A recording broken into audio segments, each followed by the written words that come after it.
sorted out, or is this just seems a little unfair, doesn't it? That you know, where we seem to be here and there's this parasite messing up our experience. And you know, I know in my own life, the times that I've made major changes, it was like it became more painful not to change than to change. That was when I made big changes. You know, it's this whole ridiculous narrative of it's an unsafe world. There's not enough for you. It's scary. Everyone's out to get you, and clearly the old civilization was completely the opposite to that. It was all about empowerment, like literally. Cosmic resonance, I think they called that one, or cosmic resonance. That's a better name. Real science, you can actually produce free electricity, and this is part of what Tesla was doing, is the differential between the top of the spire to the ground actually creates an electrical differential that you then connect to another wire that goes into the ground, your grounding. Put that into the third phase in your circuit, and then you have a bell ringing circuit, and that actually produces plasma electricity out of the air. It's real technology. These things actually function producing electricity. It's crazy. The movies are the truth and the news is the lies. They've completely flipped it. You know, when you look at everything with new eyes and you come across information like she was born into a very wealthy family with elite connections, you know, it means something very different now to me than it would have even a few years ago. And it's our free will that they've really also messed with, because we've been lied to and we react based on lies. And just getting their independence and end up in civil wars for 20, 30 years happens a lot. Because we keep choosing to pick up the gun and use it on ourselves instead of building and uniting and accepting that we are one people, one spirit, one harmony on one plane that together, united, can achieve anything we dream of. So do you want to, wake up, or do you want to just keep going along because to change is too difficult? And then give them pieces of information that they will then pursue themselves and look into, and then they'll wake themselves up. I was going to mention it's the whole red pill, blue pill of the Matrix. I mean, that of the movie. And you can consider that movie as a documentary because they're telling us something about what's happening here. So do you want to, wake up, or do you want to just keep going along because to change is too difficult? Wake up.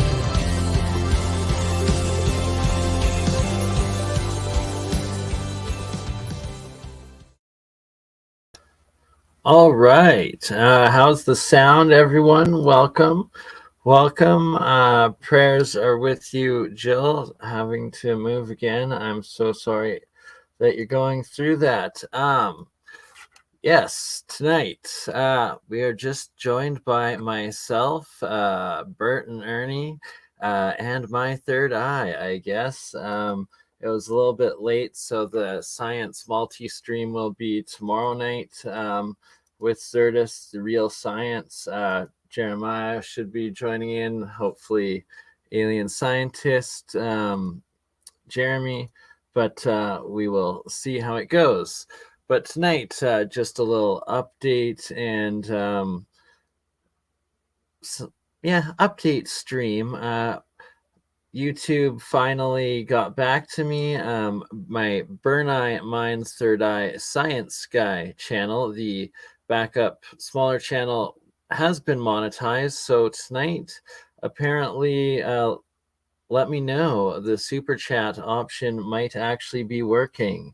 But also I chose the ads and I'm already regretting it. And I think I'm going to turn that off just because it's so annoying. And yeah, I need to figure that out. I probably just need to get a paid YouTube account. Now that I'm monetized, hopefully I can just put that revenue into it and it just feeds the beast, essentially. But hopefully then maybe the algorithms will support us. But simultaneously, my larger channel, Crypto Alchemist, we are live on both of those right now. It got rejected for monetization. They said I play too many of the same videos as other channels without making any changes to them. And I'm pretty sure it's like, you guys, it's the same channel, same owner. Come on, the multi-streaming. So I'm going to appeal it. Oh my God. Thank you, CJDV. Shout out to the New Zealand family. The first super chat ever. That is amazing. That I might actually see something of someday. I also put up the memberships, but I have to figure them out and the content stuff. So we will see.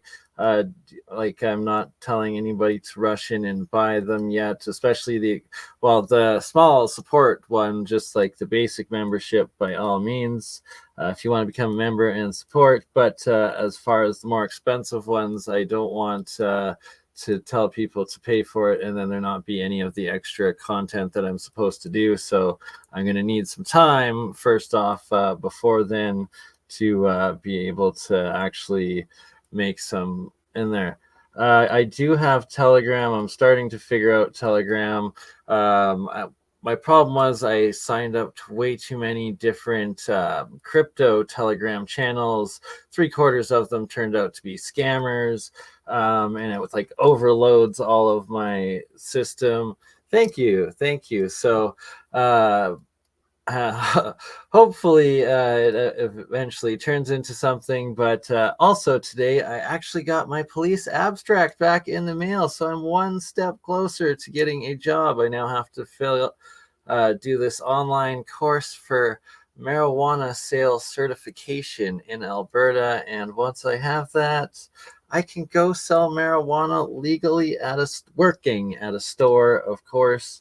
So I will probably be getting a job hopefully really soon.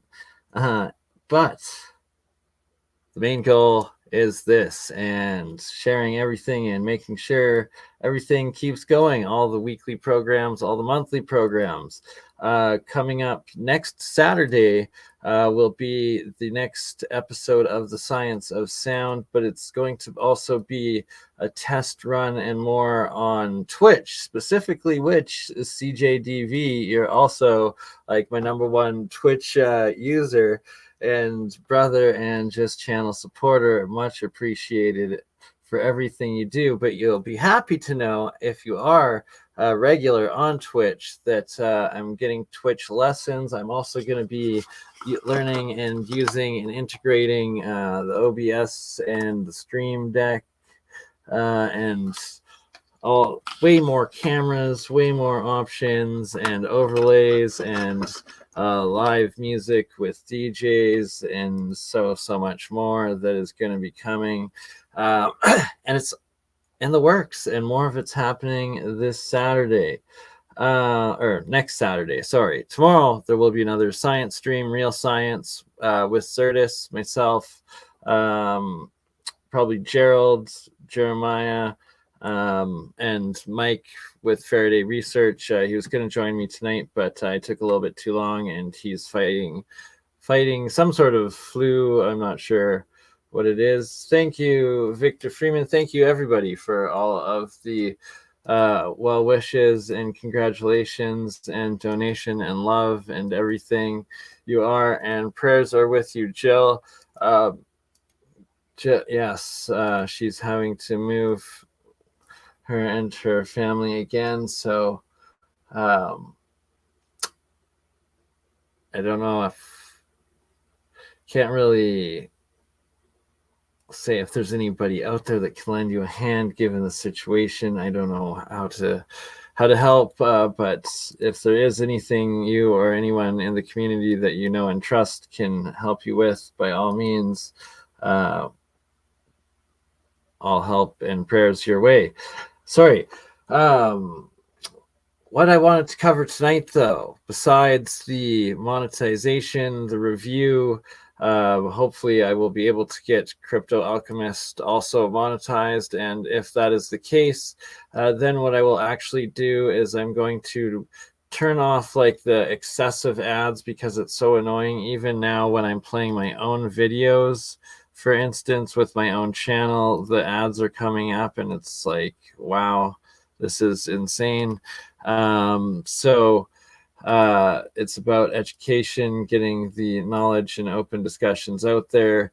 So if I could get Crypto Alchemist going and actually put some effort into the different levels of memberships and get some income going that way, I will turn off the ads right away and not activate them on the Crypto Alchemist. And also, I think there are no ads still on Crypto Alchemist because it isn't yet monetized. But for some fun things tonight, I was thinking we will go over some more of the Fareham Foundation geoglyphs and their ancient mapping system that is still active and used into the new old world, and probably even still today in some of the,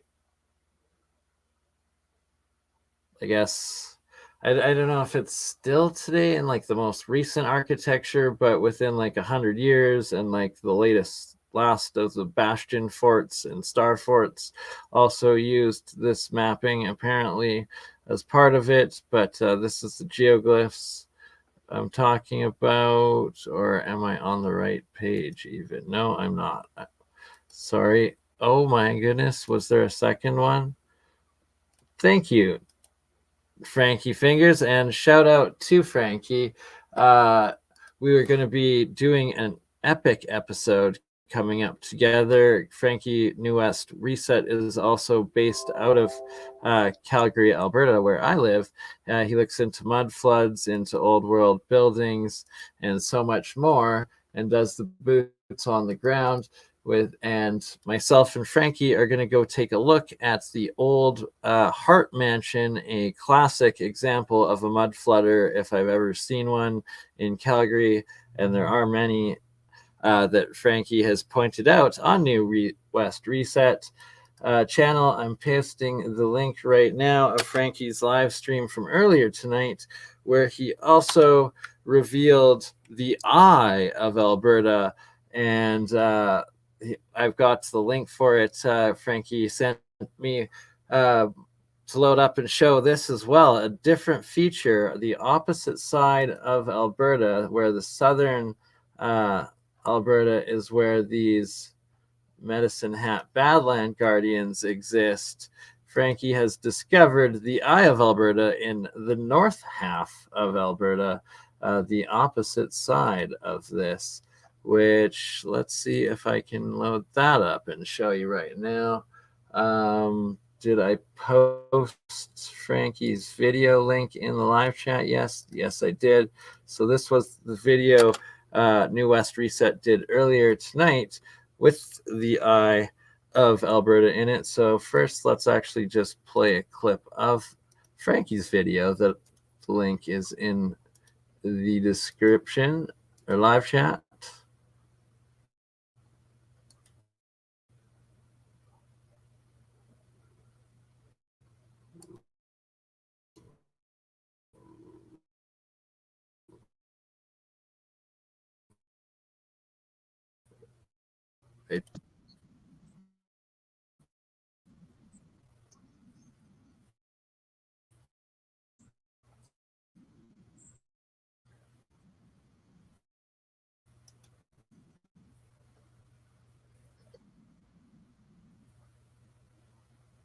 Jill, we will talk privately afterwards. Interesting offer, my dear. We will see. First step would be coming up to visit, and if you need a safe place to stay out of country, Jill, maybe that's an option. Coming up and visiting us.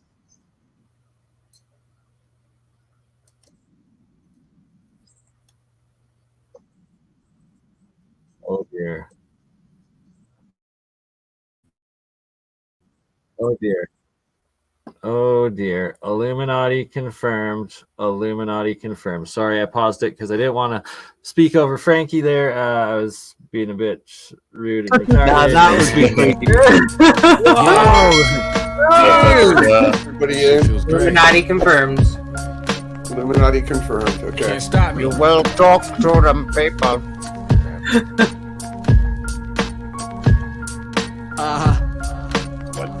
Printmatic. Be careful, they're gonna take a scan of your eye. Yeah. I like to get inside and drive along open roads. You all saw my paws, let's see your paws. On life, wishing that the gas prices wasn't so high. The lust Buddy, you are back. You are absolutely. Sometimes success is deceiving to the eye, cause people say they rich when they just getting by. Television make you think it's something you can buy, but before you get the truth, you gotta sort through the lies. Choose your own path and walk on by. The only true failure is if you don't try. All right, we are back. And thank you everybody who has donated, both Frankie and CJDV so far. Amazing. Bless you. Setting a record. My first ever monetization donations on YouTube from BurnEye's Third Eye Science Guy channel, now monetized on YouTube. Crypto Alchemist, momentarily rejected, but I am about to appeal, and hopefully they agree. It is, and you know, the one beautiful thing though about YouTube is it's what's built all of this. It's connected all of us together, all you awesome beings and beautiful souls, all the networking together with all the channels, and also StreamYard making it possible for us to do all of the multicasts and multi-streams that have grown my own channel and podcast series with all of the awesome, amazing fellow podcaster YouTubers out there across the world that I've been partnering with and working with. Shout out to Rex Leak Project as well. I've been talking to Rex. We're about to do another episode very soon and get things back going in multicasting and building up the Science of Sound episodes, as well as so much more. Sorry, got distracted from a call there. I'm not sure what's going on. But anywho, back to Frankie and showing the Eye of Alberta while I gather my thoughts. Sorry. Here we go. Here, how is this?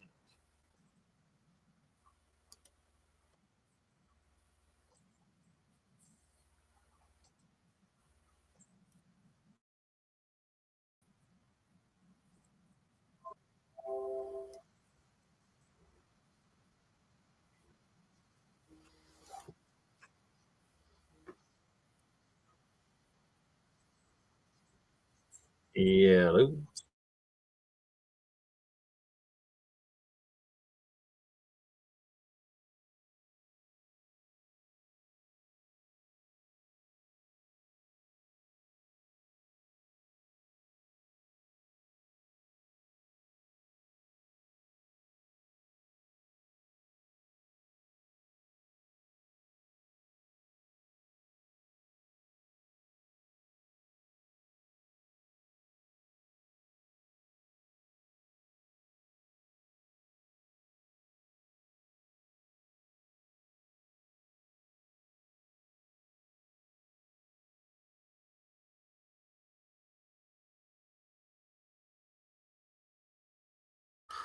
Weird. All right.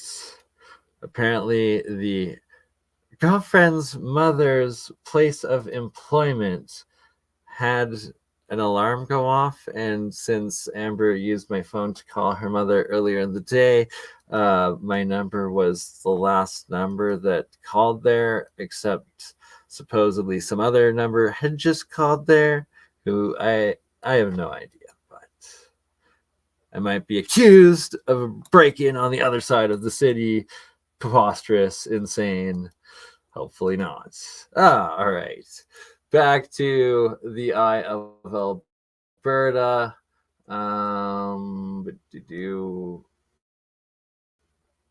Or should I actually just load the coordinates? Did I have the coordinates up? I thought I did.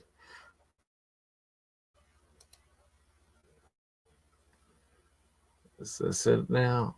Oh. Technical difficulties.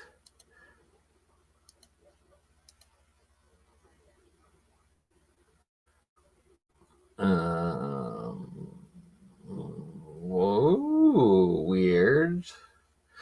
All right, well, I guess it doesn't want to work, so never mind on that one.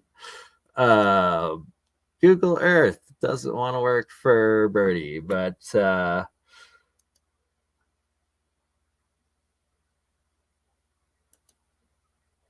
maybe next time. What else did we have to share and play?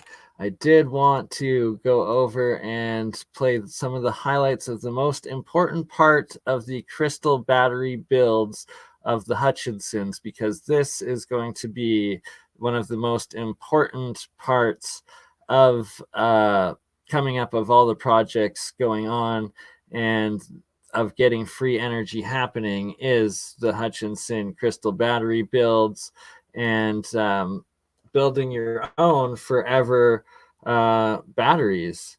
And that I myself will be in an upcoming episode in the next couple of weeks with the Hutchinsons. We will be doing another episode where several of us will have gotten the materials together and be making them live on stream, doing during question John and Nancy loaded up on OdySee because I forgot to turn off, or because I turned on the advertisements. Look at me, I'm a hypocrite. Let me know if the sound works. Do anything with it at this point. I'll come back in an hour and take a look. Okay, the crystal cells off. I went ahead and sanded aside, so this is all cleaned up. It's ready to do a first test. And what I thought we had tested is this. Let me connect up here. I want to connect to the outside of the copper case. So we'll make sure we get some good contact there. Play music. Look at that. There it goes. And that runs fast too. Music so yeah, I'd say that's a real crystal cell. Hey, it's got some torque. Listen to that, folks. You can hear that snapping against the side there. So that's Man, that's so funny though. Like, welcome to the organic chemistry cooking show. Make sure you only use organic chemistry in the organic cooking chemistry show. That's pretty good. Great. Okay, so a lot of the problems that are being shown in there, you know, with that compound. I mean, that's Bernie, like, can you go back actually to that and click on borate from the borax? Sorry. Well, continue. Sorry, Nancy. Jeremy joined us, alien scientist, and it's Jeremy. Jeremy, what's up? I'm glad you're here. Click on the borate.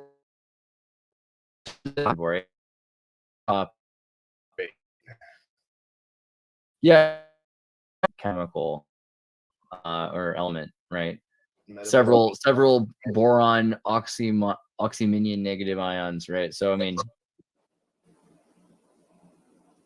okay. Yeah, these are interesting groups because boron's an interesting. It has three bond angle valences, so it can form some interesting bonds. Okay, so use it in pirate. Oh, sorry. Go ahead. Okay, so the formula, the basic formula before you put doping stuff in to try to get more power out of these cells, has to do with Rochelle salts. Rochelle salts are 2 parts cream of tartar and 1 part. Of course, it's cream of tartar. That's great. Okay, and there's your potassium.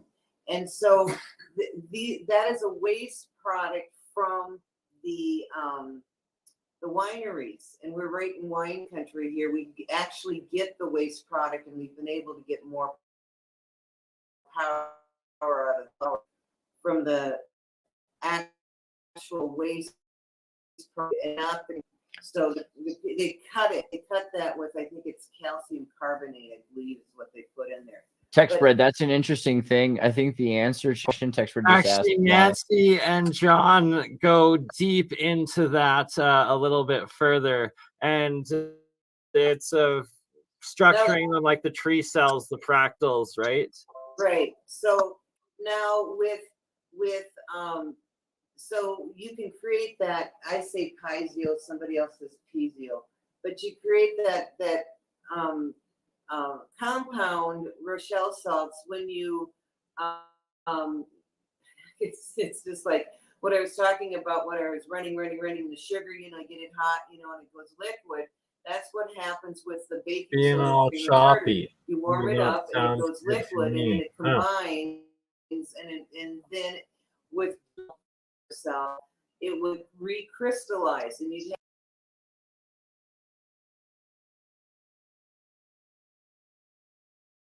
Well, the voice sounds clear, but connection is chopped. Okay. Strange. Well, maybe YouTube just isn't liking streaming from OdySee, so we will try streaming some of the real science crystal battery plasma wand episode from last week's Real Science. There'll be Gerald and Mike speaking here on this episode. Benefit. Therapeutic pain, electrostatic discharge on your Chibad that actually make so not cosmetology in electrons on it. All these tell you for your hair follicle stimulation. I mean, not be as tell you that they give you some of the benefits that, I mean, it's totally true what you're saying. Yeah, because so like I kind of found that out by accident. I just started holding on to them, and it's like this actually feels good in a weird way. You know what I mean? It was just like I just wanted to hold on to it. I just wanted to feel the power. And well, quartz does resonate with the body, so yeah. And I've been doing it now every time I run the motor. Doing the same thing, but worse. Same thing, but worse. All right. Well, screw that then. I will have to figure out my internet issues because I guess it's been kind of choppy lately. Even last night. Now that I'm just talking, it's okay. It settles in the 4-minute mark. I'm confused. Just robot aliens. Oh, okay. Interesting. Yeah, so the next one I will try to be hooked up to an actual land DSL line, channeling the Hawking voice box. Oh dear, is it actually that bad?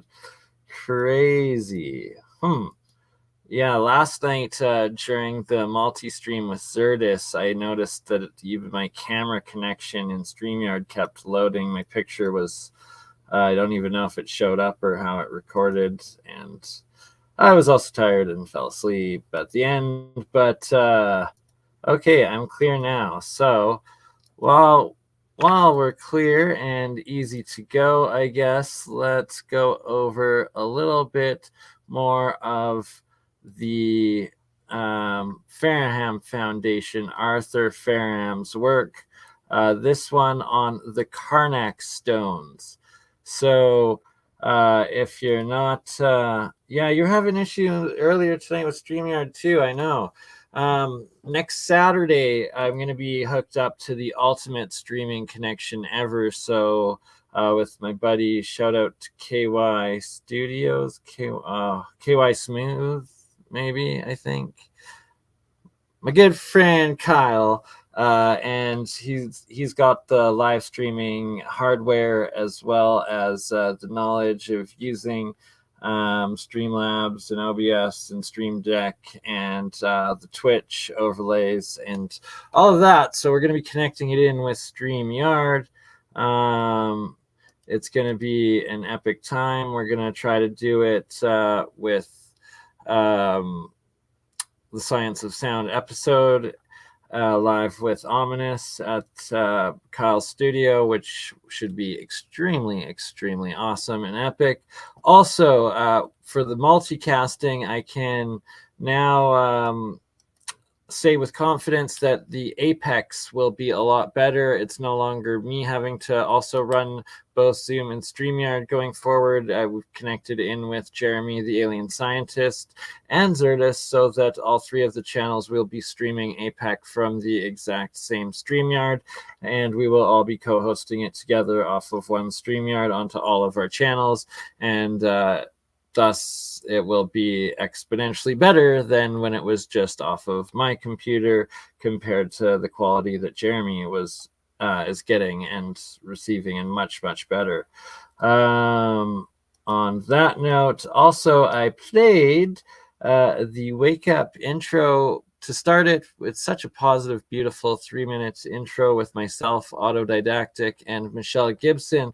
And the awesome news that Michelle Gibson is confirmed. She's coming back to do an episode, a round table with myself, Campbell, Paul Cook, and her, Michelle, on Autodidactic Alchemist in about 3 weeks' time. So that is going to be an episode that everybody will not want to miss. It is going to be for the ages. And so on that note of world grids and ancient world grid mapping, let's get back to geoglyphology.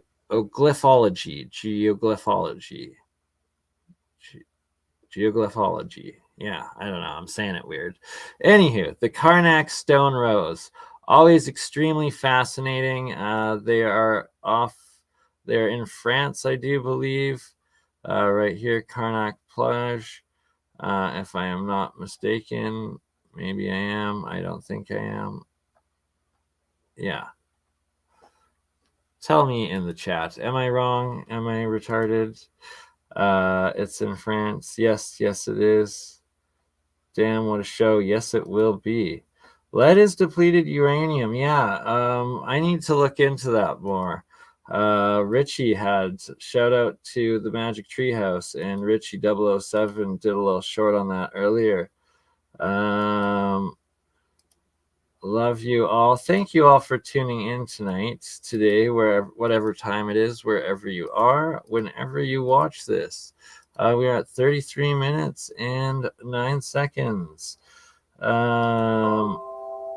Yeah, so lead, I guess it's a heavier metal and depleted uranium. I gonna look into that one. Guessing it has something to do with the isotopes and the atomic mass. Not entirely sure. Back to the Carnac stones decoded by Arthur Farham, published 2017. And they are the megalithic rows of stones in Carnac.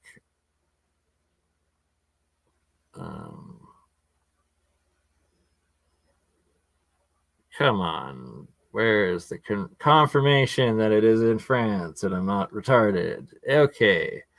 Anywho, the Carnac stones, when he applies his geoglyphic surveys, are done by running lines through parallel to tangible objects. Carnac requires that these principles be applied to the spaces between the stones rather than the stones themselves.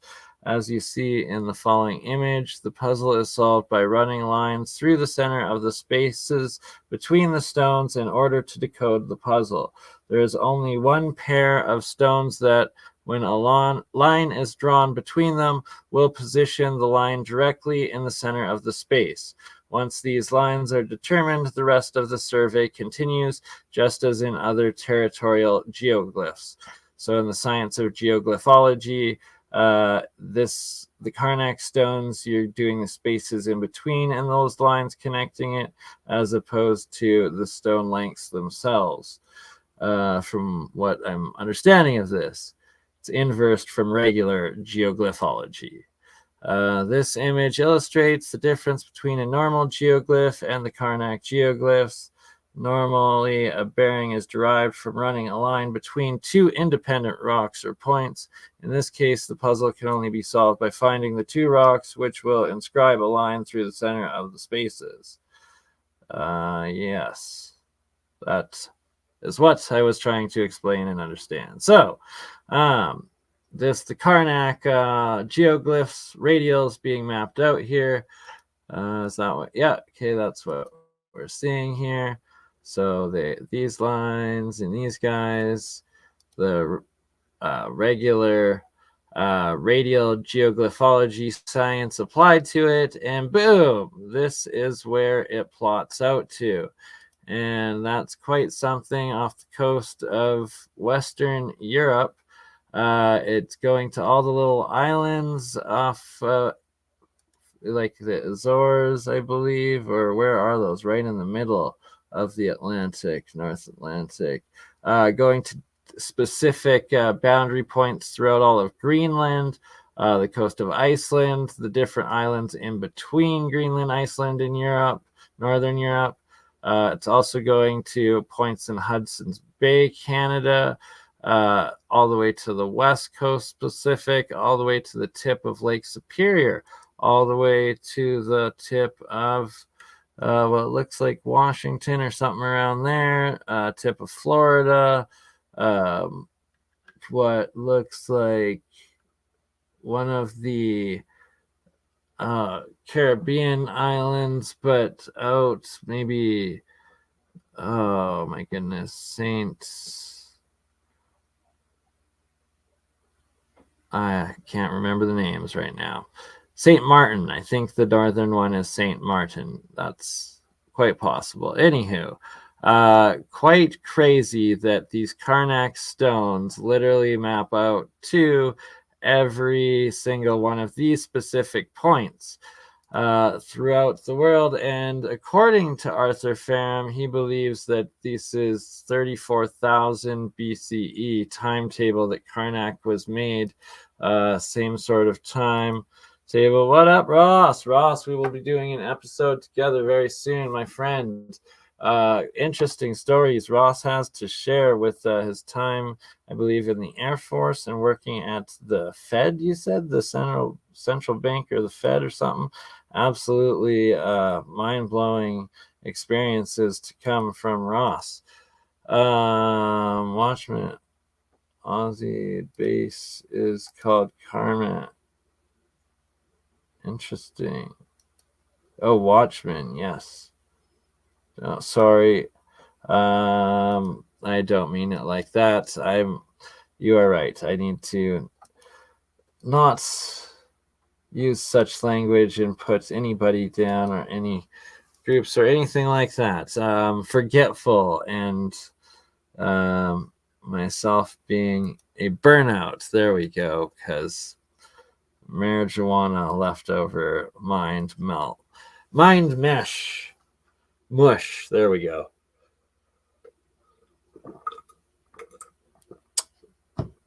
But I think I am correct. So, Board of Governors on Federal Reserve. Wow, Ross, that's the actual headquarters in DC. That's epic.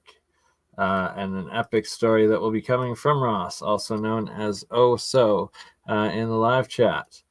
Sorry, I haven't been paying attention fully to the live chat as going over all of this. Lots of love, late again. Yes, I am late. And are you referring to yourself? We're always running late, but a wizard is always also on time. But we're going to be a lot more on time with the weekly shows happening with Zerdis, happening with Autodidactic, more coming up with Leak Project, with Rex. with Alien Scientist, with APEC always on time each month, and now multi-streamed with Jeremy and Zertis going forward from one StreamYard. So the quality of my APEC streams will be going up exponentially. I'm also going to be looking at T-Dubs, yes sister, Alchemist Standard Time, I love it. And shout out to all of the New Zealand family up in the house, CJDV, brother, and Kiwi MacArthur. Lots of love to the other side of the realm. The last of the Five Eyes. Illuminati confirmed. I don't know why I keep doing that. Should probably stop, or some people, some of the wild ones out there might actually start believing it. Anywho, Valley Parks, welcome. And the No Face one, welcome. Jill, give your prayers and thoughts to Jill. We love Jill. She is our sister, and sadly having to be upended again with the family. Horrible. I actually, man, there was like 10-year period there where I was moving like every year to like twice a year between where I was living and like my silk screening machines, equipment, and business. And oh my God, it's horrible, especially the equipment. And now I need to do another move again soon to actually set it up again so I can start printing clothing, because that is what my true passion is making clothing, designing clothing, silk screening, doing orders, vending, and all of that, and be able to combine it into the podcasting that is now so epic and amazing, and also what I love to do and want to do full time. And one step closer to that, 4141 exactly live in the stream right now.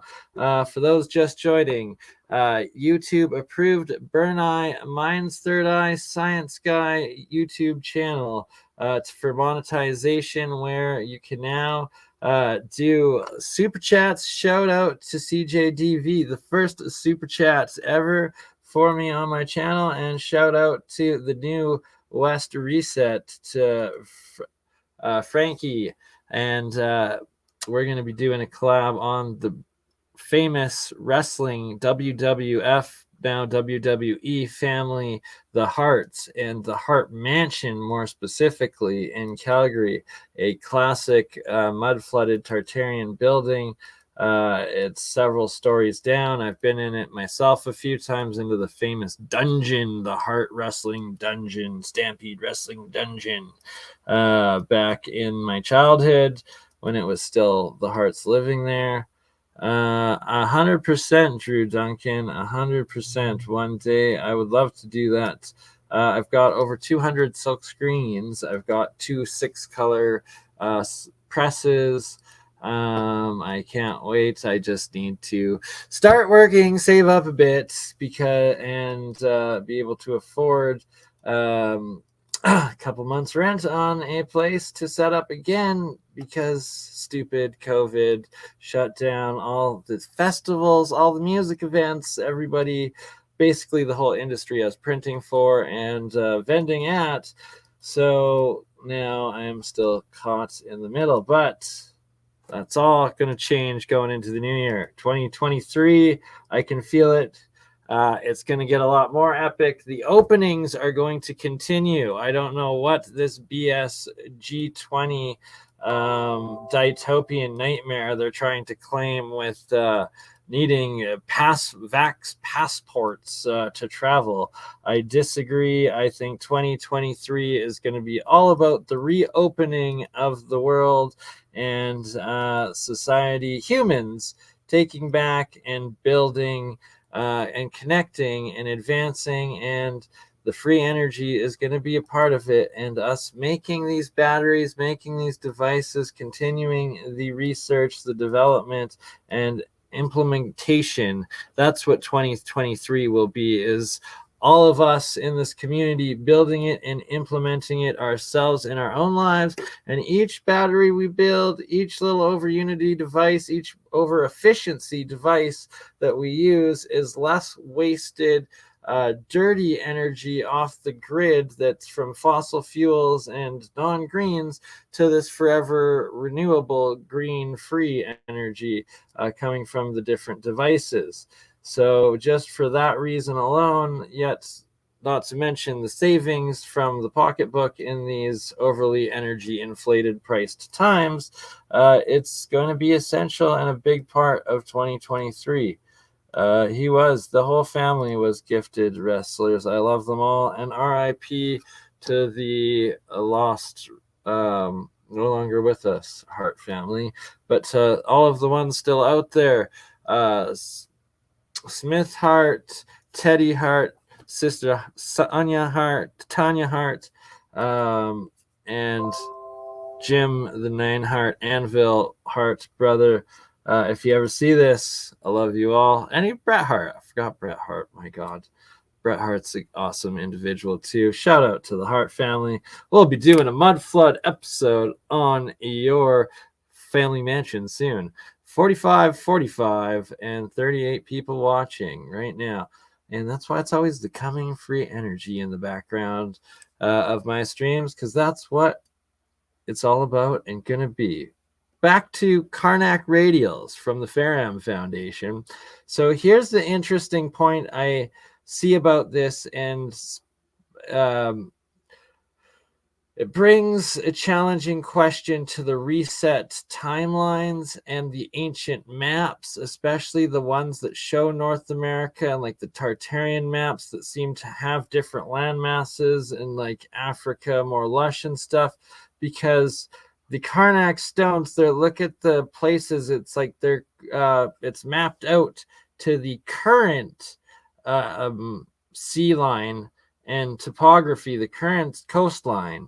And then how can it be 34,000 years ago? It would have, this would have to be made before or after the last ice age, or somehow 2 cycles ago, before the last ice age, not at the end of the last ice age, but before that whole period, 36,000 years ago, if somehow miraculously had the exact same coastlines. I find that extremely hard to believe.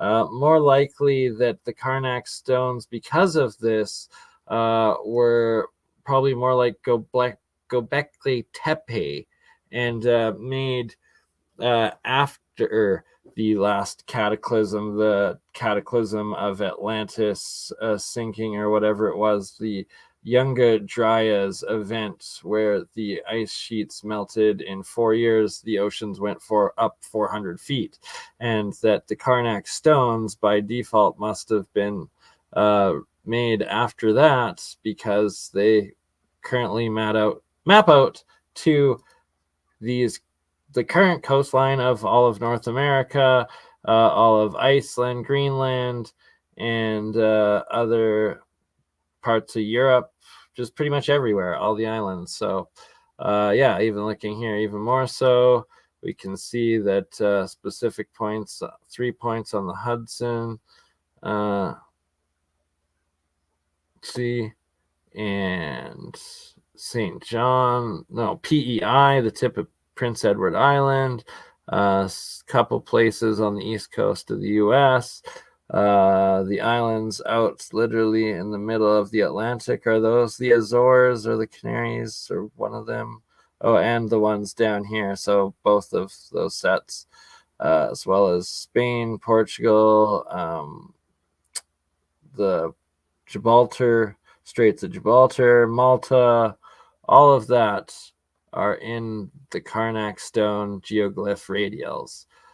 Isn't that epic as heck? So does this also mean then that the Bosnian pyramids that Arthur Fairham also tries to date to the 34,000 BCE time frame? Let's take a look at those, because I think they also go map out to today's current coastline, which would make them, once again, after the event of the sinking of Atlantis, the Younger Dryas catastrophe event.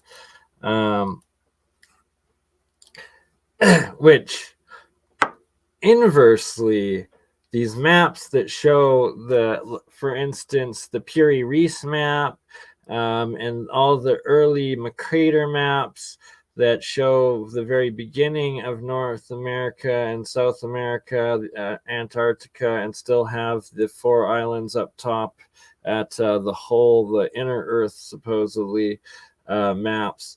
But they all have different coastlines where it seems like there's more land, and that when they're overlain on current day coastlines, the land goes out to what looks like what's called the continental shelves. And then does that mean that all of those maps are indeed copies from a time and far more ancient lost civilizations of Atlantean, the Atlantean times of Atlantis, or the Mu, the Lemurians, and all of the Moor legends and tales of civilizations long ago, many resets ago. It's very, very fascinating questions.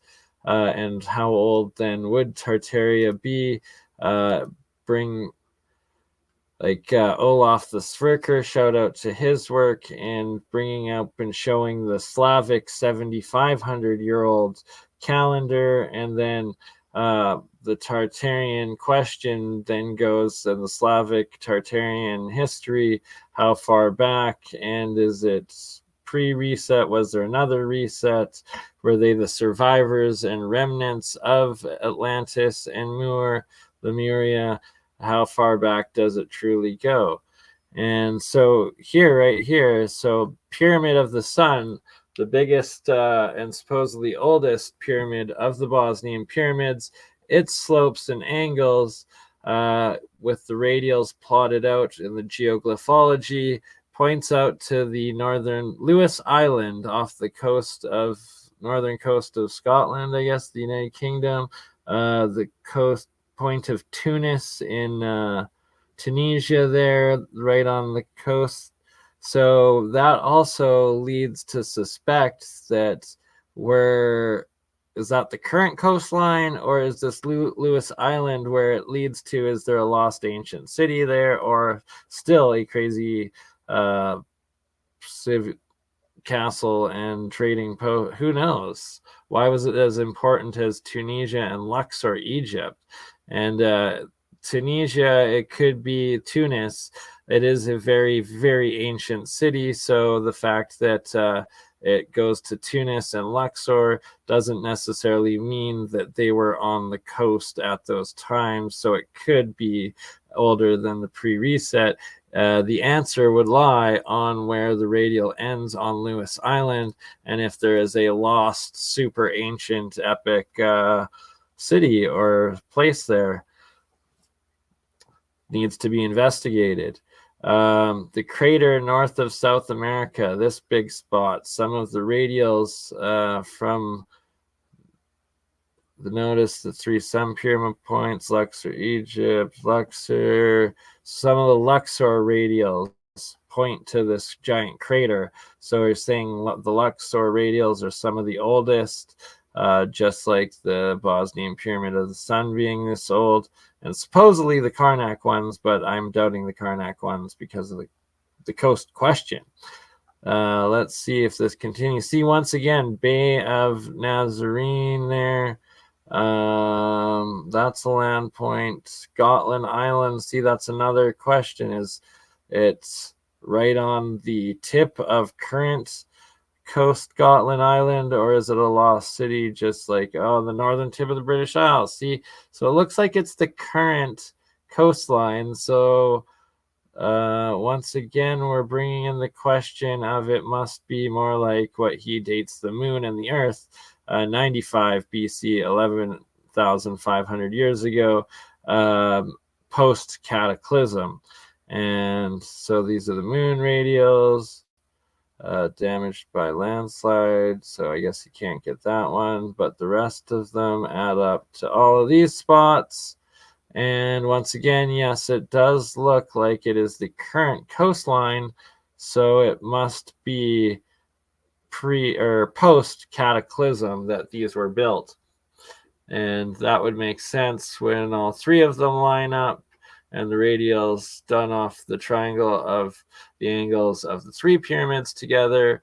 And they also line up to today's coastal points, including Kaliningrad, tip of Northern Ireland, Carnac, I believe that is, no, or is that, yeah, that's France there. That could be Carnac. Portugal, Gibraltar, Tunis, and Luxor. My goodness. And for those that haven't seen enough of this, we have the Moscow Street geoglyphology, and this goes into showing,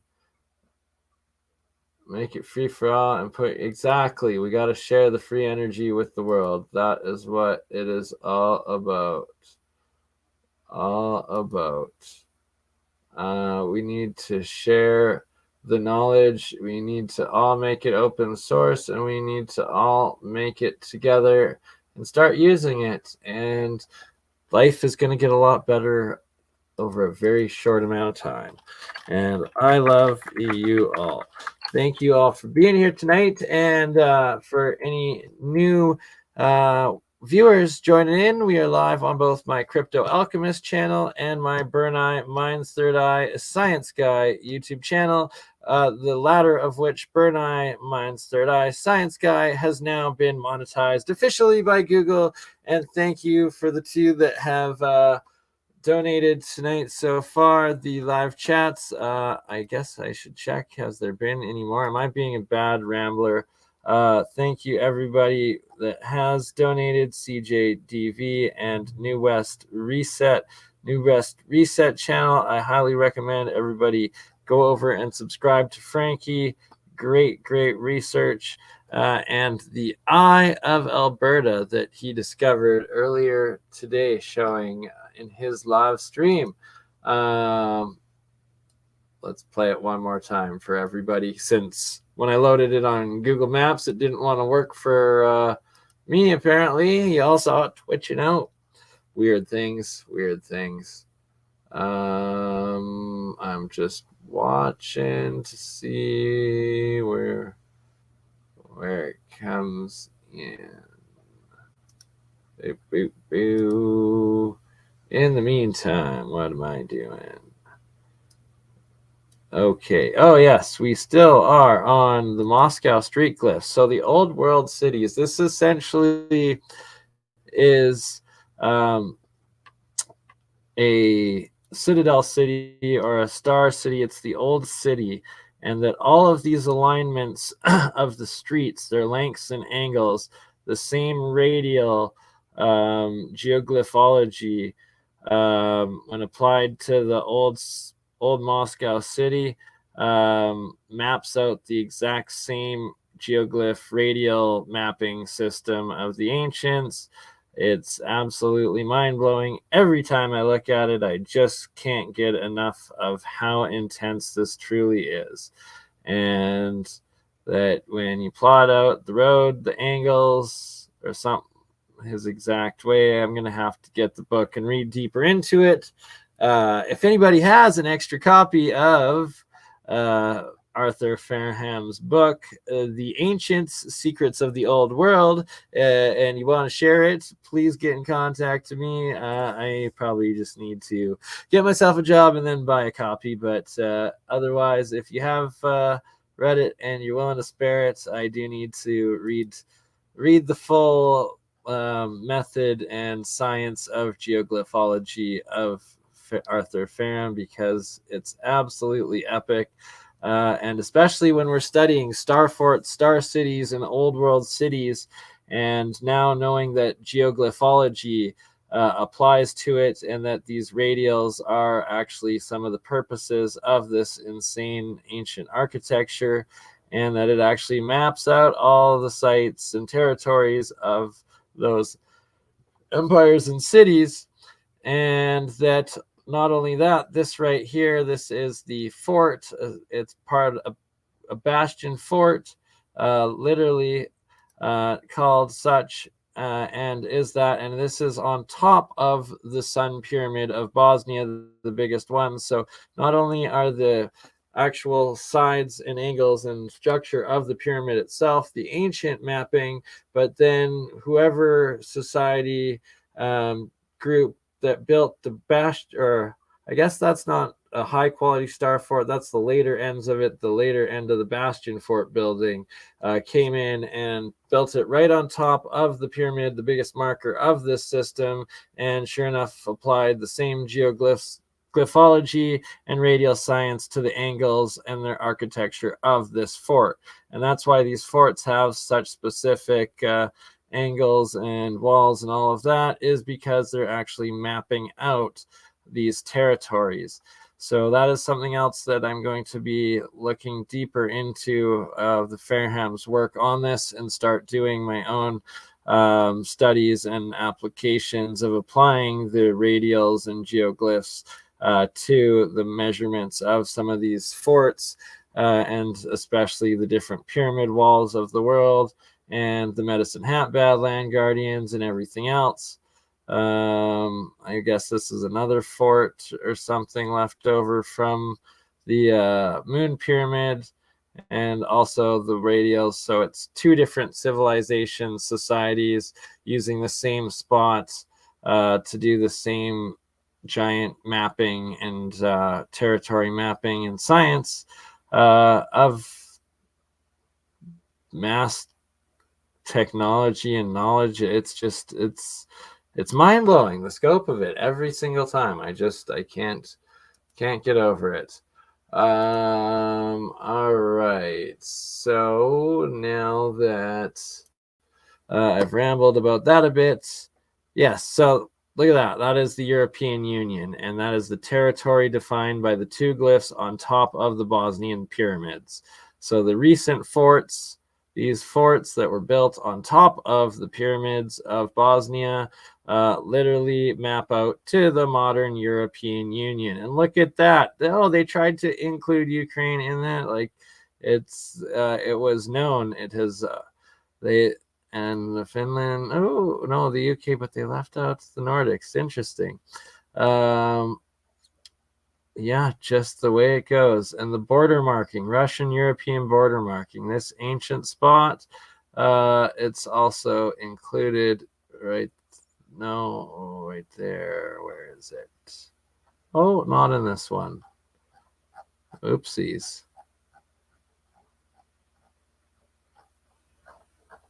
Oh, it's up, and there we go. This spot here, I think, or that spot. Where is it? I guess it's that one. Southern boundary of Russia. I think that's the boundary spot. Anywho, that's the pyramids and the forts. Forgiving anybody seizures, scrolling back and forth. Sorry. But yes, this border marking, ancient, very ancient, and this one that looks newer but is actually very, very ancient, built into the walls of the pyramids of Bosnia. Why isn't this taught in school? Why is this ignored? Why is this taught as lies and blasphemy? Why do they try to debunk this and claim the Bosnian pyramids and everything else aren't real? It doesn't make sense why they try to hide it all. We love you all. Please, no nastiness and fighting. Everybody, please respect one another and respect each other's situations and possible differing of opinions. Also, what time is it? How long are we going? Oh, 1 hour and 4 minutes in. We have the Kensington runestones also deciphered. Kensington runestone, or I'm not sure. Is there one or two? Anywho, Kensington Runestone, deciphered by Arthur Farham. Again, the Farham Foundation. Ancient mystery solved. The Kensington Runestone. Oh, I guess there's two sides of one stone. So I took a quick read of this earlier.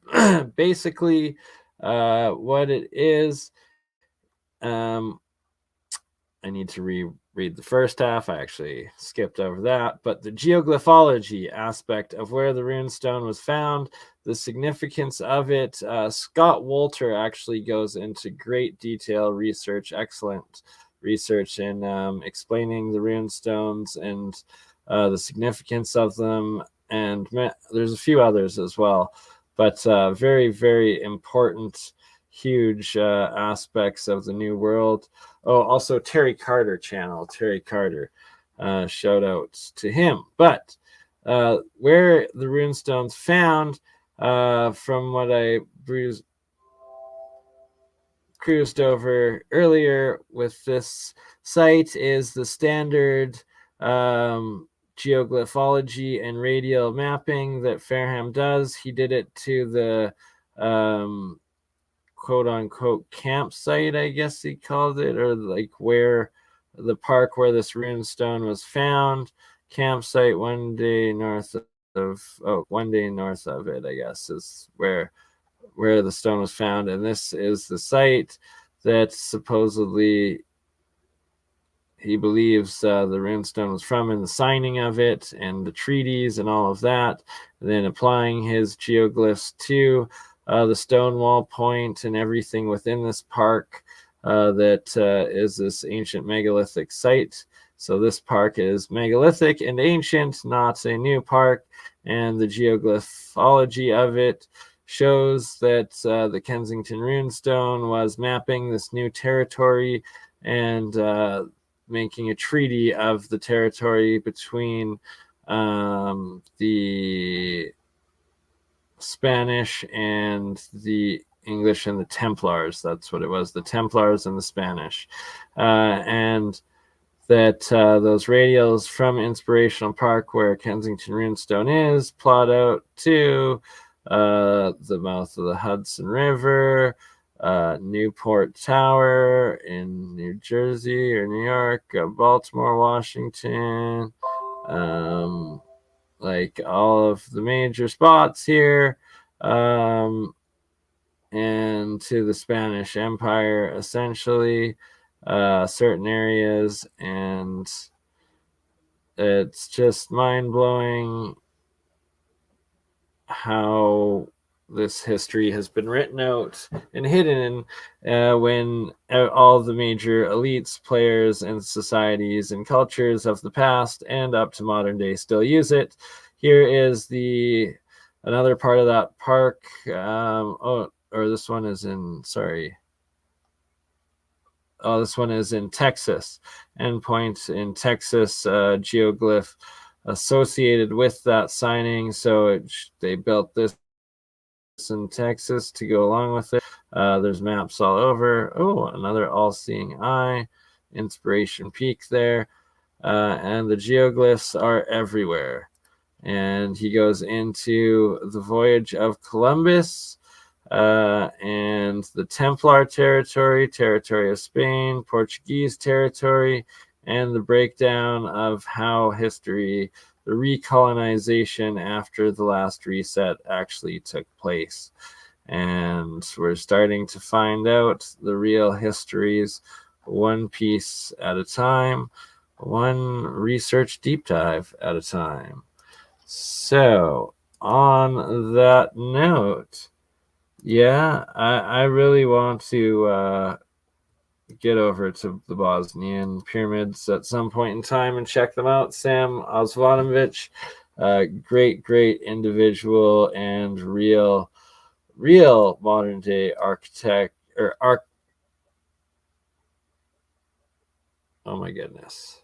archaeologist. And Modern day Indiana Jones, if there ever was one. And yeah, that pyramid, or the concrete, the geopolymer concretes in these, it's just outstanding and next level. So we've been going for 1 hour, 10 minutes now. Let's see. Tomorrow night there will be another stream.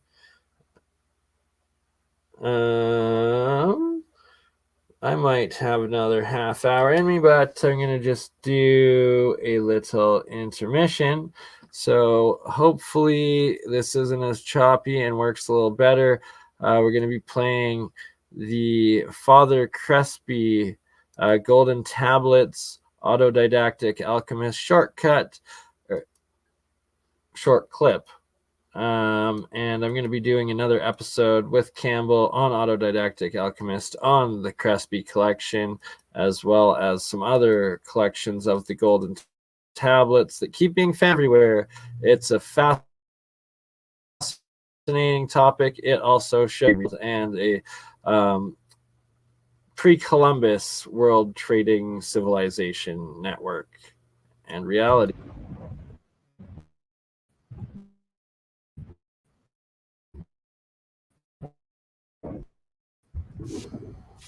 And that directly from the Crespi, and even the Blackfoot carving engraving is gold. And it's like, what the heck character is that holding this full-grown man like a baby? And then there's corresponding ones afterwards that and hold what looked like that giant Sasquatch's head. So MacArthur and bless you all, and every special thank you to everybody who has donated tonight. That's gold. I think I've got a color photo of that like gold guitar. Look at the size of that guitar. I will be right back. Right, exactly. Like, and that's we ain't playing that. No. Yeah, I mean Egypt, Ecuador. This is found in South America. Right, exactly. That was found in the Crespi collection, the Kikos caves by the locals. They brought Father Crespi there. That's him. And those are Babylonian, Mesopotamian, Egyptian artifacts. Yeah, and that's like that. You know that picture that we all know of from Mesopotamia of the giant holding the lion. That's, apart from being like that first picture we looked at, that's Gilgamesh. That's what's a show I did on it. Yeah, so look at these, right? Look at this. Sphinxes, straight out of Mesopotamia. And that looks very Egyptian, right?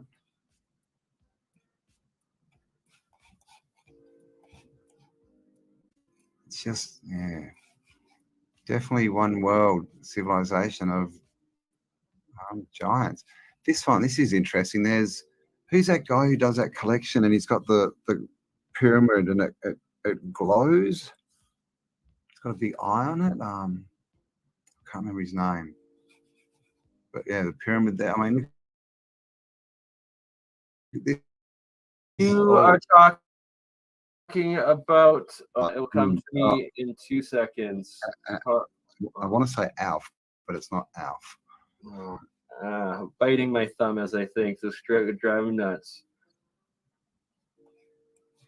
And look, this dude's got a mitre hat on. Look at that. Right? Like that's a Pope hat almost. Yep. And I mean, look what he's wearing. It's and not the that far language. off the Pope. And look at the language written into the tile floors too. Yeah, down here.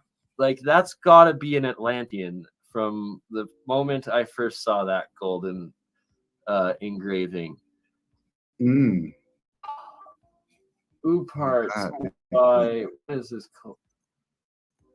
Man, I wonder if that's original like Masonic apron, like. Right, that's the first thing that went through my head when I saw that, Campbell. Yeah, when they used to have 360 degrees, right? Mystery Babylon right there. One of the very first priests. I mean, this is an igloo with the rabbit on top and the giraffe and an elephant. Deer. Yeah, the elephant, right? Like But is that a woolly mammoth maybe, or a baby mastodon in this igloo time? Is that pre-cataclysm? This engraving is my guess on that, right? And the pyramids in the background still Pyramids. too. Yeah. Is that a rabbit or a kangaroo? That's a kangaroo on top. That's not a rabbit. Oh, this. Look at how its legs are and its hands. Yeah, it could be. Is that They're a pretty roo or long, no? aren't they? I don't know. It could be. It's got like, yeah, the big sort of long feet, hasn't it? I mean, like that. And rabbits' legs. This looks like the Loch Ness Monster, but else from South America. So that would have to be before the floods, right? At least 12,000 years ago, if not longer, when the mastodons and elephants were in the Americas. Mm. And look at this, right? Remind you of anything with all this writing at the bottom? That's like the one that they put on the dollar bill, right? And that is like pre-Greek, pre-Aramaic. God like, knows what that is. Yeah, very, very old. I mean, I heard that what the English, getting another language and just turn is 90 degrees. I forgot what language where I heard that, but they've just messed. I mean, so many pyramids, right? Just language so much. are those gray aliens? What the heck? The hell is Those that? green men? Are those Martians? What? He looks like the motorbike with that song. Oh no, Fry was a frog, wasn't he? Crazy Frog, yeah. And always these snakes, right? But yeah, there's a good look at the language. I mean, so it's not that too profound. That's a Proto-Slavic language. I'm seeing Russian letters in that alphabet. The L, the shish, which would be the M. This one, yeah. But that's also English, Spanish language like it too. And then elephant there, I mean, and in South America, so once again, pre-cataclysm. Yeah. Eagle. Always the eagle. Yeah. And here's the language again. And yeah, that one's looking like proto-ancient Greek. Even got the twin poles here. So it's the symbolism just keeps, you know, it was the same symbols, but obviously different meanings. It's all been inverted and twisted, and I don't know what this thing's coming out on their shoulders are. Are they snakes or something? But just, I mean, they've got to be able to decipher this. I don't know what that says. Yeah, like the computer AI algorithms within the figure that out in no time. Yeah, and that's what drives me crazy these days. Klaus Donna, thank you. Klaus Donna, yes. That yes, is, man. Yes, he's got a great video out there if you haven't seen it. Again, the snakes. And this, you know, he's got feathers, right? But this is all Egyptian. So it's like a real meld of, you know, it's like this thing, right? It's like when they got the original society or the remnants of it and just took certain remnant or certain bits of it and said, yep, that's this culture, and we'll put these bits in this and call it that culture. But clearly they didn't clean up enough of the culture, different pieces, and then the difference between was kill because they believe this and you believe that,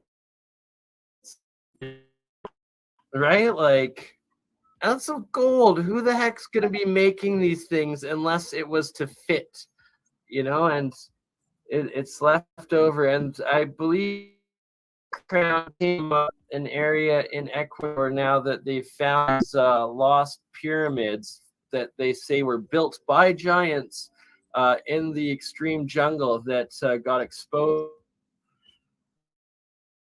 after a landslide happened from an earthquake several years ago, and then they had these crazy rains washed aside, and there's just these giant walls that they thought were just cliffs and mountains, but no, they're intelligently constructed pyramids.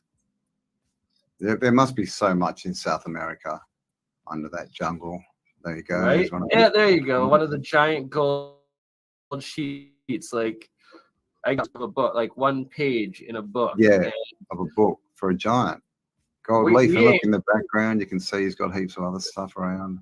Right? It's like we're not making pages that for giants to read. No, we make pages that fit into books that fit into our hands. Like it's like the maps as well. They're all oversized. But why would you write in gold, right? Is there a message there for, you know, like, because if you do it in gold, it's not going to deteriorate. Is that a message for us, right? From the past to the present or the future? There's another one, right? It's like, I think those ones might be copper, but regardless, they're all over the world. And these are just the Crespi collection. There's several different spots that they've been out of now. And, you know, this is probably what they started with in the story of his scribes, buddy, with chisels hammering into rock to try and replicate this. Like, you know, they couldn't make metals. Okay, I'm going to stop that one there. But I'm going to, I just need a few more minutes, go out for a little smoke break, a little 420 moment, and then we will finish off the second half of tonight's episode. Tomorrow there will be a full real science stream, multi-stream with Zertis, myself, Jeremiah, and many, many more. Gerald, maybe even Ross. Shout out to Ross. Ross, if you're still here, maybe tomorrow might be the night, brother, but I'd probably prefer to just have a full episode of one-on-one with you, Ross, because you've got just such an epic story to tell. Working at the Fed and everything, like, yeah, that's just nuts in DC. Yeah, anywho, I'm sorry if it's a bit choppy. How was it? Was it being choppy? Let me know in the comments, please. But this is what is so important. I can't stress it enough. The Hutchinson crystal battery, free energy battery. I'm going to try playing this more time here while I quickly go have my 420 break. A bit choppy, but yeah, so I'm going to just try to play this highlight of the most important part of these crystal batteries, and then in the real science episode we will be playing we'll be diving deeper into the how to build the crystal batteries, the supplies that everybody needs to get for everybody out there, anybody who wants to partake in it. I think it's actually only like $15 to $20 materials, like build supplies to create a whole bunch of these crystal batteries, like enough to create a circuit or a series circuit where you'd probably be getting like 6, maybe even the 12 volts. We'll look into it tomorrow, figure it out. We'll check out some of the other videos out there of people that have built them over the years. Several of them have them running for 4 years, 6 years, 8 years now, and all sorts of update videos. So tomorrow we're going to dive deeper into it. But tonight, let's play a little bit here of what Nancy talking about some of the most important with Jeremy Reese and Andreas Zertis in this part of the Hutchinson interview as well. I've got several interviews with the Hutchinsons coming up over the next couple months, one of which will be Bob Grenier live from the Hutchinson farm and workshop. as well as the next episode with the Hutchinsons, hopefully next weekend, where we will be doing a live demonstration build of these crystal batteries. So enough of my rambling. Here's the video. Please let me know how the sound is before I go out. And then we will do part 2 after I'm 420.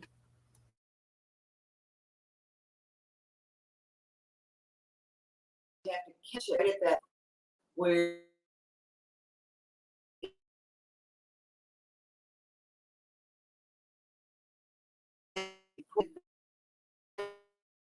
parts of cream of tartar, 1 part baking, 1 of Epsom salt.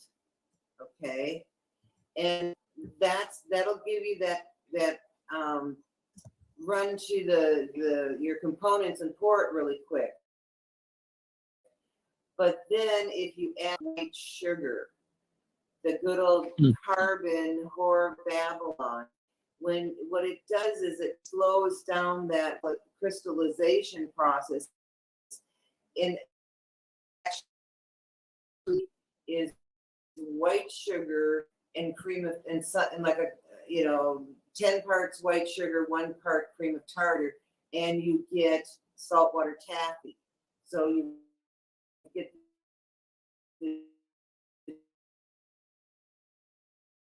okay. So those 2 in combination, in that particular combination, I tried a lot of them. Will create. What kind of sugar? Yeah, like fructose, sucrose. Does it matter? Does glucose work better? No, it's plain white sugar. Sugar cane, right? So Yeah. sucrose, probably. Sucrose, right? Plain white sugar, and so then when you're watching it, and I was explaining to the guys, and I'm guys here, so. Don't worry, Nancy. There's plenty of females and girl energy in the live chat, though. It's Emily you're right holding it there. down pretty solid for a room full of dudes. All the ladies in the chat Much are all. respect. If you've done any candy making, okay, you want to get to what's called the hard ball stage. I'm sorry, the soft ball. You don't want the hard ball. You want the soft ball, and it'll go through this really sticky. You got to keep it under medium low heat as you're doing this, and when I have a stainless steel counter that I slap it on and see if it makes a little ball. Then you pick it up, like it's your fertile lemon, if you know that. Okay, it's not time. Let's go further so it doesn't. So you're realizing the sucrose into a glassy substrate, or is that? Well, no, it's all of it. All of it is going through this process. So it's not just the sugar that it's the whore Babylon, okay? And so the carbon is modifying the other crystals in it so that they don't recrystallize.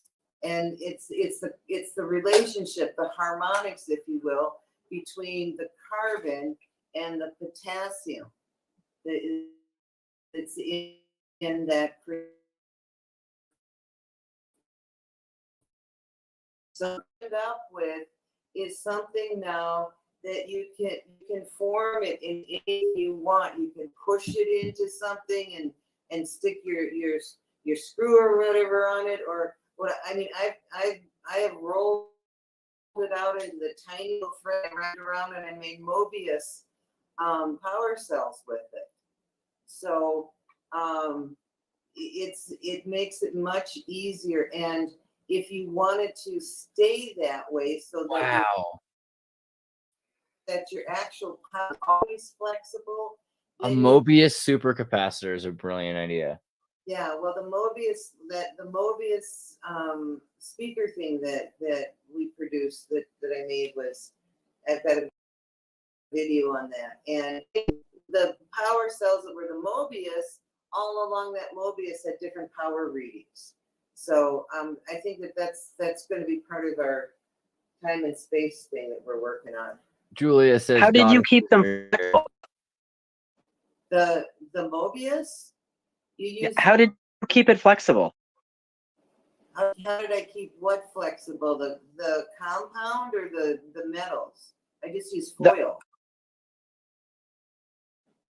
I was trying to follow along here, and it sounded like you were saying you kept it flexible, and I didn't know how you did that or how the sodium silicate. How did you use Like that? the sugar, I think, right? Yeah, by adding the sugar, you end up with a matrix that when you put it between a negative electropotential metal and a positive electropotential, that electromotive potential metal, okay? When you put that taffy, if it's home, you can bend the fiber. The compound will bend with it. But the material stays flexy. So that sounds easy. How did sodium silicate to any of this? It didn't. Sodium silicate is just what you put on the metals to short the thing out. I mean, that's the whole purpose of the sodium silicate. Right.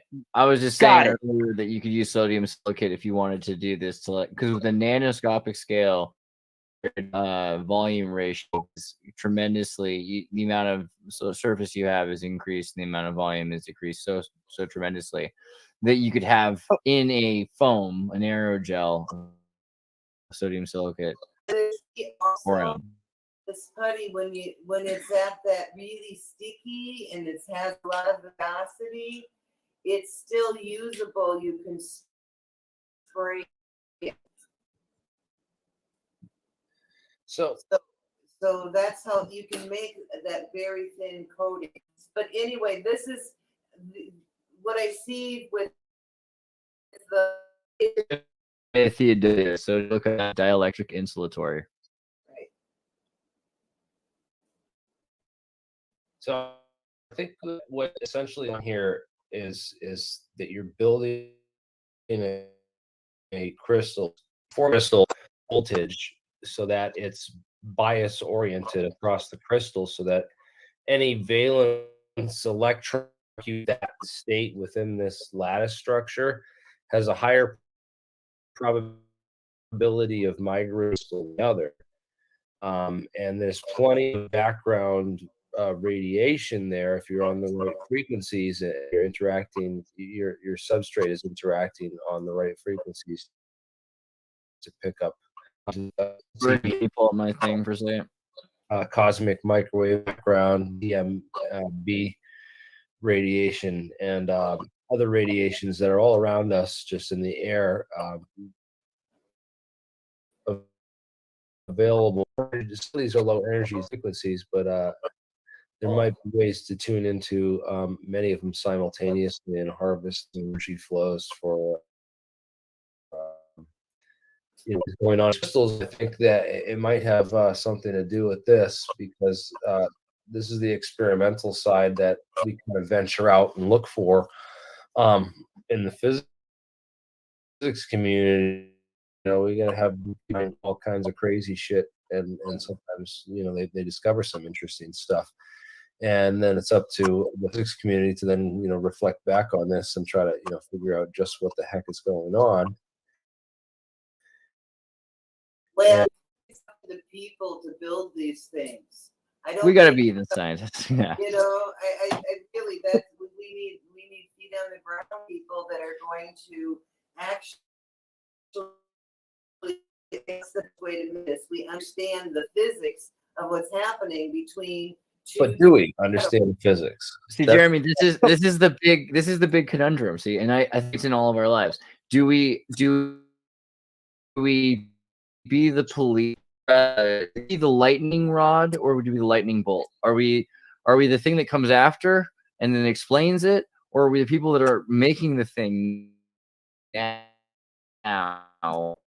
for besides I can write these papers. There's papers that come after, usually after the We person have to comes up take with this everything. discovery, and then we have to put it to the test through various experiments so that we can get the right model. Then we tell AI to go and do material science searches to be like, oh, well, what's the best way? I mean, the things of ideas. The idea, for instance, of talking about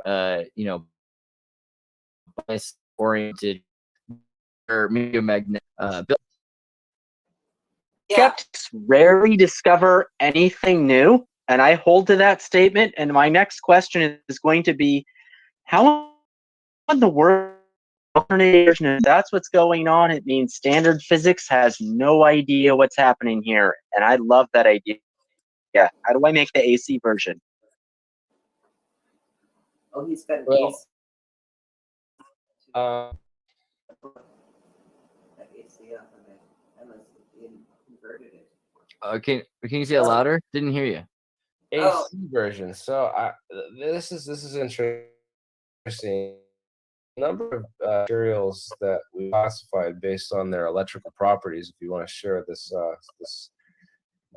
graphic I have up, ferroelectrics are super interesting because they have this what's called a history curve, where the electric and magnetic fields actually oscillate, negative and positive.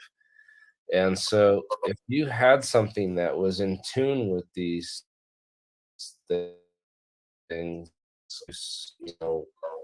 AC, but then it'd have to be at the frequency of this, cosmic microwave background, which is, microwave frequency. Let's see. Okay, so I'm not going into a debate of physics on this. I really wanted to talk about whether we're going to have a group of people to get the first part of this done. Oh yeah, and it's that like in the section of it, and it's that there's so many weird things when you start experimenting outside the box that you end up no idea like how to explain it at first, like this right here, my monoatomics, the diatomics, the whole different reactions and whatnot like that. That's a whole nother part that it's like from the outside, it's like it just makes no sense. But then when you start doing it, repeating it, changing gigantic leaps and bounds, connecting the different discoveries and new technologies. Jeremy brought up a good point about like neural nets, though. Also, in the future, AI is going to be able to repoints. They're going to be able to make a system that actually works. I mean, we're finding these systems naturally from the time, not a lot, because it accelerates by making action more convenient. Okay, so if it makes any difference, I'm a poor farmer and I would love to hear Nancy's the rest of her instructions. I'm taking notes. I know a lot of poor people.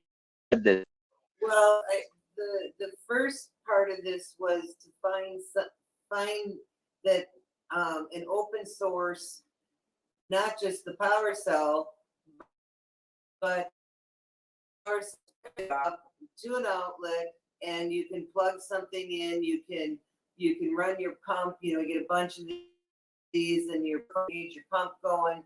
Whatever it is that you've got some and it's energy and it's forever for you. That we give that to people if they want to do that. But like I have said, I build it. All right, so gonna stop that there.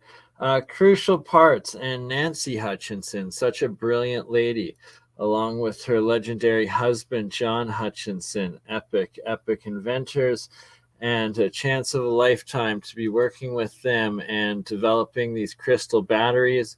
I can't wait to start making some and testing them. For instance, the Laser Saber channel out there has done lots of videos and builds with them over the years. He specifically made the 12 volt in series, so either 12 or 24, I think, 24 of those crystal batteries, half a volt each, connected in series and running and utilizing it in his garage. He had a live stream of it going for years, powering little fans and lights and everything. So I look forward to myself building these, applying some of the newer techniques and mixtures and efficiency discoveries that have been made over the years, so that the potentially and hopefully the models that we'll be making ourselves, some of the different variants of them will be exponentially more efficient than the originals, with any luck, which either way, it's going to be epic. I can't wait. And then also to start experimenting with using some of these monoatomic metal materials, trying to utilize them into batteries and the different processes and tests. It's going to be a fun time. And for every, piece of equipment or electronic lights, whatever you start running off of these batteries, once you build them, it's one less thing that you're having to use the old grid fossil fuels and destructive energies to power. And that alone is why it's worth it all. Okay, what should we finish it off with? Should we finish it off with looking at what Bert and Ernie are doing in here?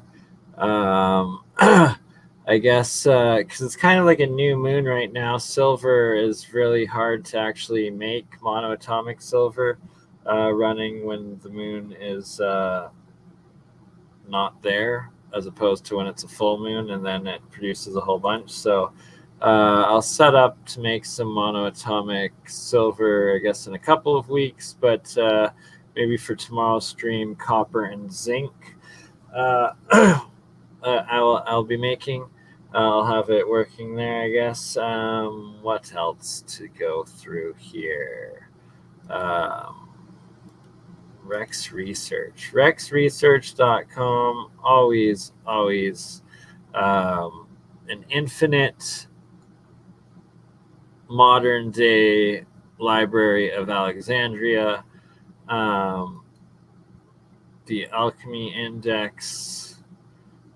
It's a whole vast amount of both ancient texts being deciphered and translated, as well as up-to-date, the most modern experiments in fusion, nuclear, cold fusion, free energy, as well as lab alchemy, chemistry, electrochemistry, plasma sciences. Oh, David Hudson monatomic gold. That perfect. Let's see if we can find that right now. Esoteric gold. Shout out to Michael down in Utah. YouTube channel Esoteric Gold. He is another fellow alchemist that always stressing the importance of David Hudson's work on monoatomics, the original discoverer of, or namer of Ormus, orbitally rearranged monoatomic elements, or something along those lines. And absolutely right that he is key. His work. Why can't I find it? I don't know. Usually it's a link. Of course, when you're live, it never works the way you want it to. Well, darn, I guess we're not doing Hudson right now. But there's literally thousands others. While we try to find David Hudson, let's take a look at some of these white. AE, Hermetic, Medicine, and Philosophy. Let's see what this Is it gonna open? Oh, it did find it. See, look at this. Links that work. Part 2, hermetic medicine. Oh, are we able to zoom in? There we go.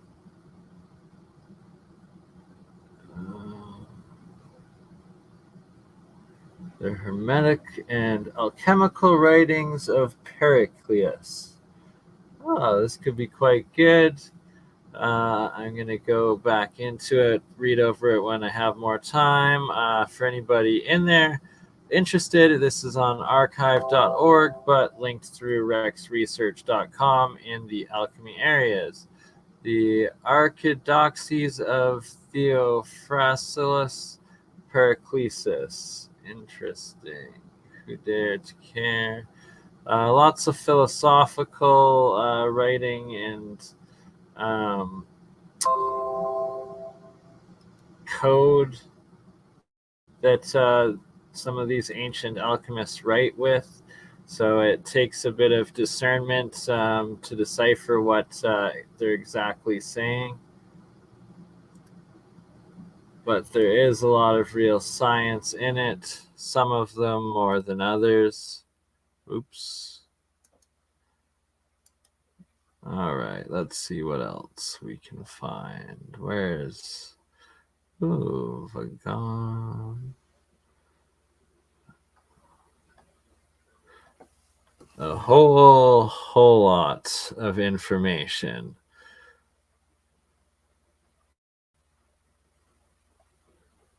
There's more Pericles. Newton, Isaac Newton. Let's see what we got on Isaac Newton's alchemy. Hello. Maybe, is it a good one?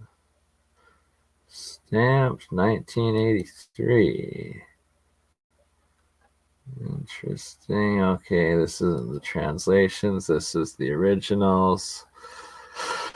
We gotta find, I think it's University of Michigan or something like that, that has the good translations of Newton's alchemy writings, the ones that I've based a lot of my own experiments and research off of. I really do need to find their source again.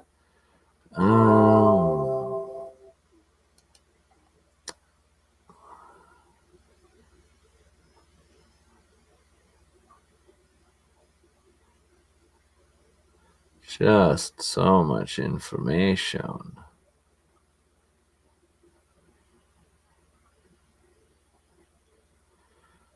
Come on, David Hudson.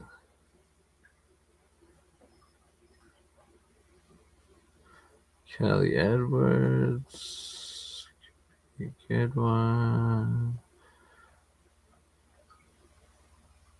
Hitchcock, interesting. Hudson, Ormus, here we go. We found it. Ooh, the actual patent. Very good.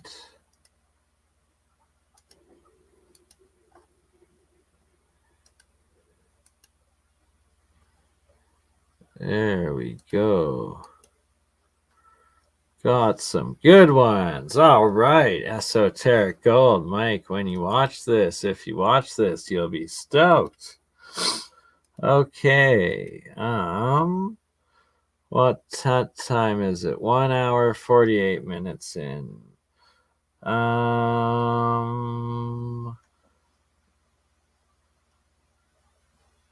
We got 10 minutes to go into the Hudson Ormus. And non-metallic monatomic forms of transitional elements. Sounds exactly like the material I have and work with. Field of invention. This invention relates to the monatomic forms of certain transition and noble metal elements, namely gold, silver, copper, cobalt, nickel, and the 6 platinum group elements. More particularly, this invention relates to the separation of the aforesaid transition and noble metal elements from naturally occurring materials in their orbitally rearranged monoatomic forms, and to the preparation of the aforesaid transition and noble metal elements in their orbitally rearranged monoatomic forms from their commercial metallic forms.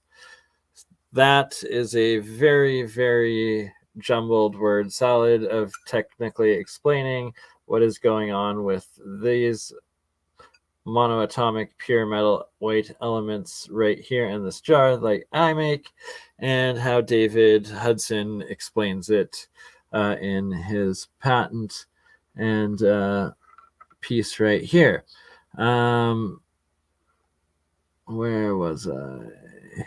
So it's what breaking down a pure solid state, third dimensional solid state metal element into its pure white plasma single atom nano solid state monoatomic atom piece, Ormus for short. The materials of this invention are stable, substantially pure, non-metallic-like forms of the aforesaid transition and noble metal elements, and have a Hireto unknown electron orbital rearrangement in the quote-unquote D, quote-unquote S, and vacant quote-unquote P orbitals. The electron rearrangement bestows upon the monoatomic elements unique electronic, chemical, magnetic, and physical properties which have commercial application. So when we've broken down all of the covalent bonds within that solid state metal element, and you have it in these pure, fluffy, single white atom monoatomic Ormus, I guess, isotope of copper or gold or silver or zinc or platinum or any of the noble metal elements, you get them into this Ormus state.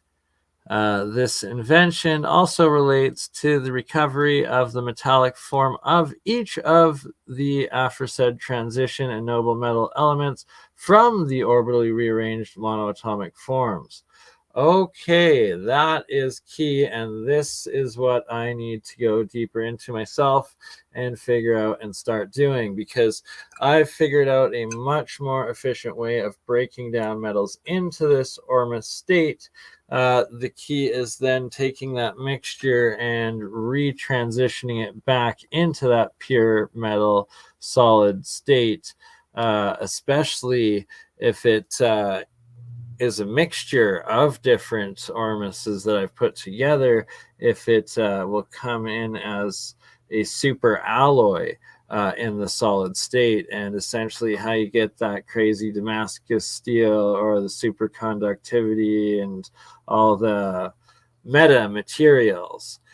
So yeah, good call, Esoteric Gold, Mike, for beating it into my head that I need to get in on reading this and getting up on it and figuring this out, because that is the actual next step to being an adept alchemist and metallurgiologist,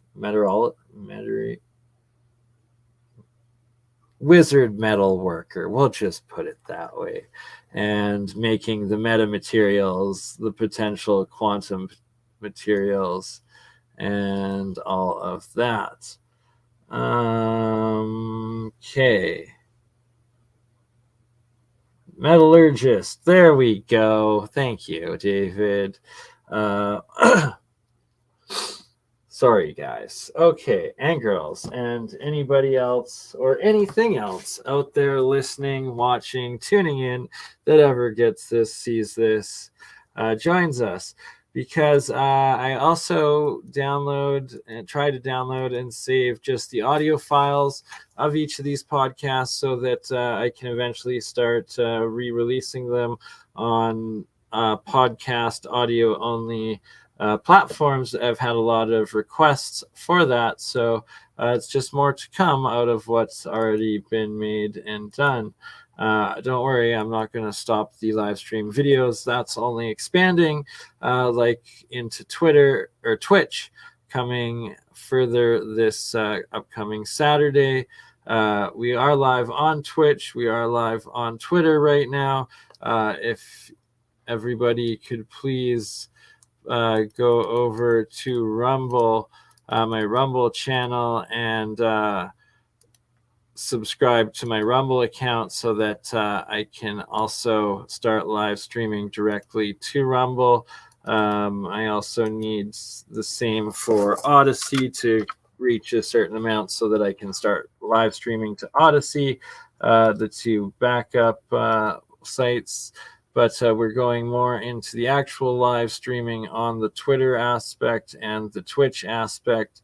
And hopefully I finally get into my Facebook accounts again. I've been locked out of like a month and a half, just ridiculous, because I tried sharing something and then it reset my password on me and I can't get in for the life of me. It's a giant pain in the butt. I need to figure it out. Yes, more into Twitch and more into YouTube, because I do love YouTube and I do love all of you, and YouTube makes it possible. Tomorrow night, Real Science of Sound with Zertis, myself, and many more to come.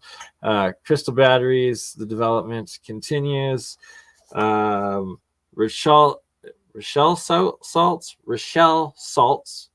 Okay, so calcium carbonate, your saltpeters, cream of tartar, and sugar. So those are the materials, plus some copper pipe and copper pieces of copper, I believe. That's what I'm going to get figured out. Probably tomorrow night, we should have a basic list of all the materials, material list for these crystal batteries by the end of the Real Science episode with myself, Zertis, and many more. I guess on that note, we're coming up to 2 hours, so I should probably cut her off and call it a night so that I can make it to tomorrow and do things properly. It'll be a little bit earlier, but still after, I guess, 9:30 p.m. my time, so it'll be midnight Eastern, 9 o'clock Pacific, that the Real Science episode happens. I love each and one of all of you. May you all stay safe. May you all be blessed with a beautiful, happy tomorrow. And we're building towards a better 2023 for all of ye and thee and all of you and me. And I'm going to shut up and play a clip. We're coming up. I got an email back. I got to get this done tomorrow. Nick Cook coming up. I got to get him scheduled here. Hopefully still by the end of November or early December. I've been negligent. I got to get that fixed. Oh, and Alchemy, Benj Balderson. We got an episode coming up as well. Probably another one with Stellium 7 and 13th Monkey and my goodness, so many more. New West Resets. We're doing the Bret Hart or the Hart House Mansion on site. The Biggs got another episode. We're going to be doing a round table, and we're going to be doing round table in 3 weeks' time with Michelle Gibson, Paul Cook, myself, and Campbell Autodidactic. Oh, no apologies needed. Also, I guess this weekend I gotta get my ass finally doing this online course now that I have my police abstract. I have to do this AGLC weed training course thingy, so I can send that off and wait another week or two before I can actually get a job.